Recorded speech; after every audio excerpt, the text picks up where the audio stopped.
Sunburns are fading, the sand is vacuumed out of the car, and kids are restless watching cartoon reruns. The summer is coming to a close, marking the return to school. TGMC would like to share some tips for getting back into the school groove the healthy way. All right, to your health with Terrebonne General. Let's meet our guest tonight if we can. There we go. Carrie Lawrence on the right and Abby Poche on the left. Welcome to the program. Appreciate you being here. Thank you. All right, Carrie, we're going to start with you. School routine. Yes. How do you get them back in it, the children?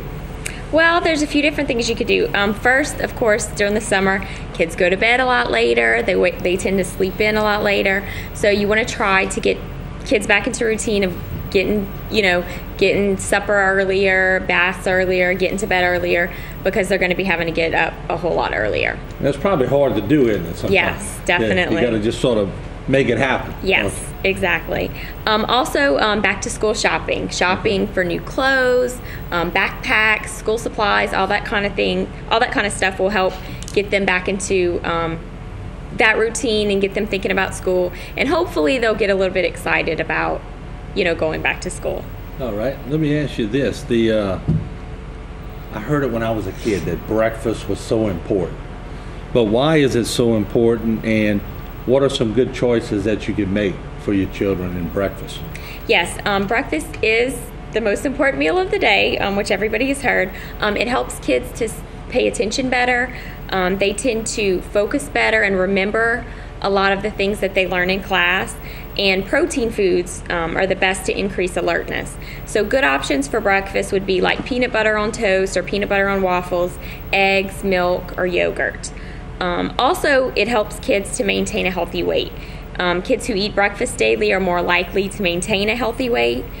Starting off the day with breakfast gets their bodies moving, gets their metabolism burning, so they burn more calories throughout the day. And also they get more of the nutrients that their body needs during the day. And one other thing is that kids who eat breakfast tend to get sick less often. It's a fact that kids who eat breakfast daily get sick less often, and kids learn by watching everything that we do. So it's a good thing that we eat breakfast to be a good example for them, and try to make breakfast nutritious and also fun. If kids aren't really happy about breakfast or they don't tend to like breakfast foods, that's okay. They can have other things besides breakfast foods. If they like spaghetti and meatballs, they can have that for breakfast. If they tend to like peanut butter and jelly sandwich, things like that, just something is better than nothing. Now you said something I didn't know. Protein foods make you pay attention better. Yes, it does. I never knew that. Yes. I'm going to start eating a lot of peanut butter and stuff like that.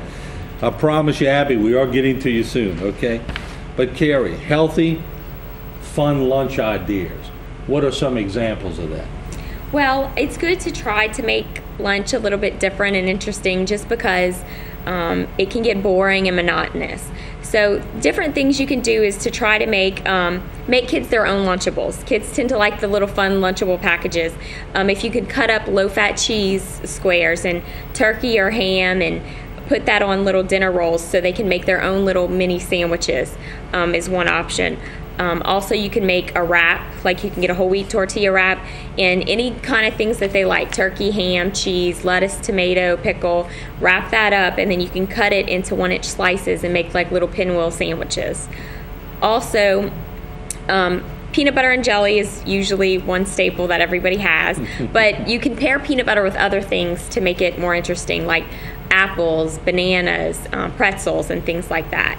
Also, fruit tends to be daily in lunches. It's something that's easy to pack, but it can get a little boring. So what you could do is take a bunch of different kinds of fruit, cut them up, make fruit kebabs, get low-fat yogurt to dip it in, and you always want to make sure that you have a good variety. So you want to each week try new different fruits maybe that kid hasn't had before. Yeah, but you leads me into the best healthy after-school snacks. I think they're going to put it on the screen for us. Okay. To sort of, you mentioned some of this already, but this goes a little further. Tell us about those. After school snacks, of course, all kids tend to be hungry right when they get home from school, but you usually don't want them to get too full because then they're not going to want to eat dinner. So usually what I tell people, fruits and vegetables are always good options to do. You just want to have like low-fat dressing or yogurt to dip them in, and that's something easy that kids can make themselves. Also, if you want to try something different, you can freeze grapes or bananas. It's especially good for during these hot months. Cut them up and they can dip those in yogurt also. Another good option would be dairy products, yogurt, cheese, cottage cheese. They're good sources of calcium and protein, and that usually tends to hold people over more, so that'll definitely hold them over till dinner time. And then almonds, peanut butter, unsalted peanuts with crackers, or on bread would be fine to do, and that'll help curb hunger till dinner time also. All right.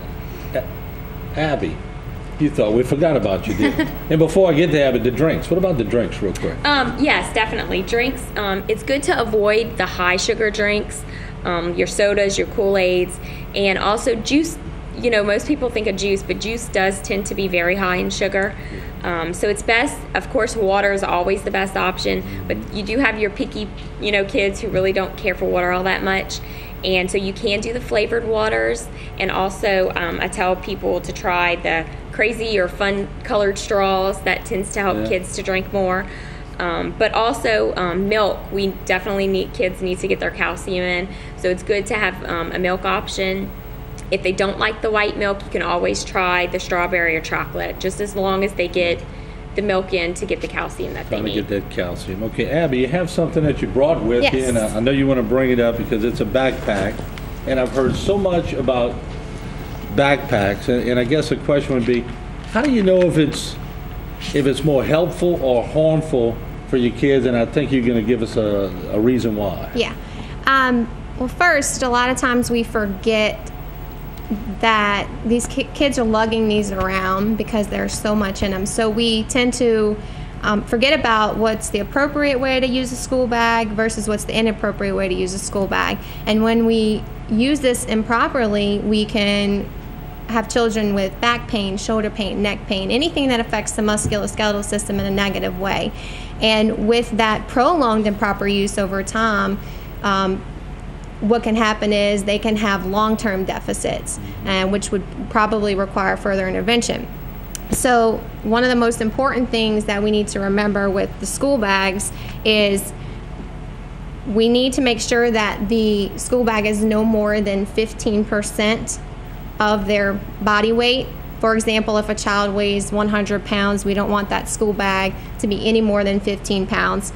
If a child weighs 70 pounds, we don't want that school bag to be more than 10.5 pounds because that could just further cause damage to their spine. And these children are growing, and anything that affects that would be negative if it's too heavy. I didn't have those rules when I went to school. It all came later. A lot of research. Yes. Okay, let's hold that thought. We are going to take a break. When we come back, we're going to have more with Carrie Lawrence and Abby Poche when we come back to Your Health with Terrebonne General Medical Center.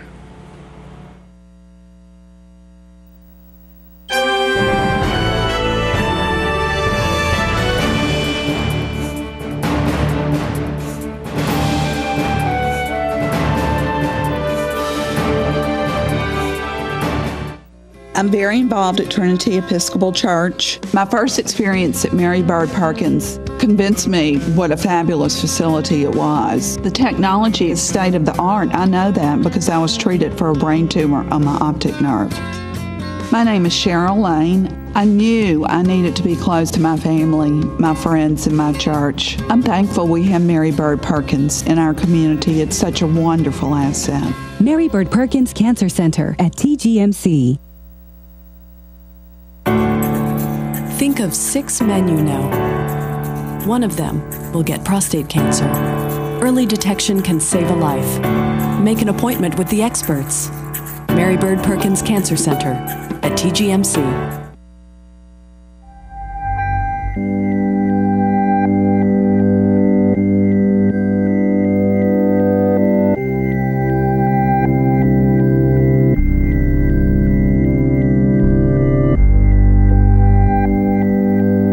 Together a crew of top specialists, and you can do amazing things. Cardiac care at TGMC. It all begins here.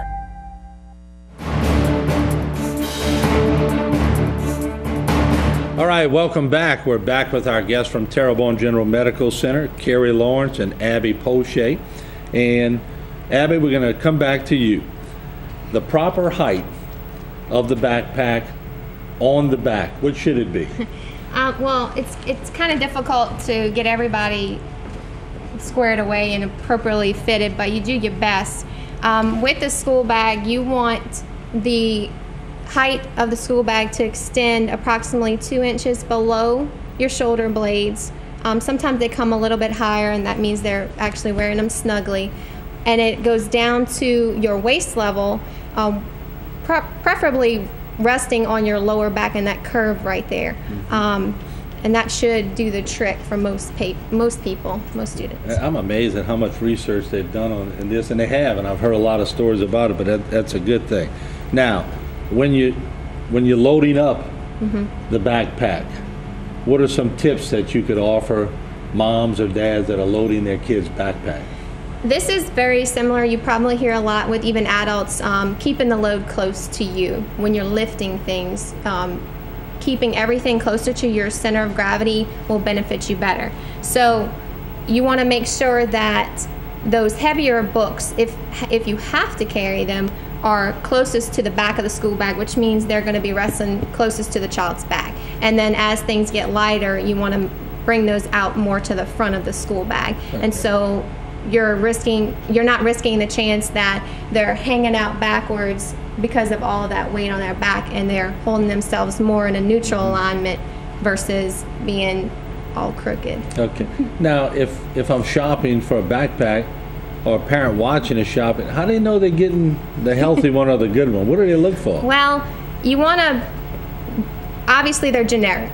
They're not made for one particular person versus another. So if you have a smaller individual versus a taller individual, you need to take that into consideration. Are the straps adjustable like you see here? Can you pull them lower for a smaller child to make it to where it can ride higher up on their backs?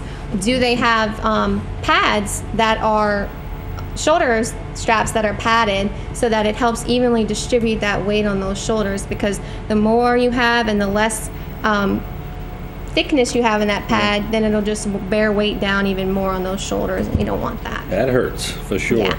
I want to come back to Carrie. Carrie, we were talking about breakfast a while ago. Can you give me examples of what a healthy breakfast would be? Sure. Like we had said before, you always want to have protein for breakfast because that is definitely going to help to increase the alertness while the kids are at school. But also you want to pair that with a carbohydrate also. So good examples would be eggs with toast, cheese on toast, peanut butter on toast or peanut butter on waffles, cereal with milk, fruit and yogurt. You can make a smoothie that's blended with yogurt, milk, and fruit of your choice. Or, like I said, if the kids aren't particularly fond of breakfast foods, you could always do a peanut butter sandwich, turkey sandwich with cheese, spaghetti with meat sauce, or whatever else that they like. But like I said, something's better than nothing. Pizza slice, too. Yeah. That's not all bad, kids. Come on. I mean, that's pretty good stuff there. Exactly. All right, and also, Carrie, hot weather seems to be the norm. Now, 100-degree weather. After school activities, what can you recommend for kids? Yeah, kids definitely, that is a risk. They definitely need to stay hydrated throughout the day. Definitely drinking fluids throughout the day. I know it's kind of hard with class, but in between classes, get to those water fountains. And also after school, making sure they're taking constant breaks. During their sporting activity, drinking water, Powerade, Gatorade, everything like that to stay hydrated. All right. Well, thank you all so much. Carrie, Abby, thank you for being on. Great tips, by the way. I appreciate that. And pizza slice. I like that. All right. We'll take a break. We'll be right back with more here on Bayou Time. Don't go away.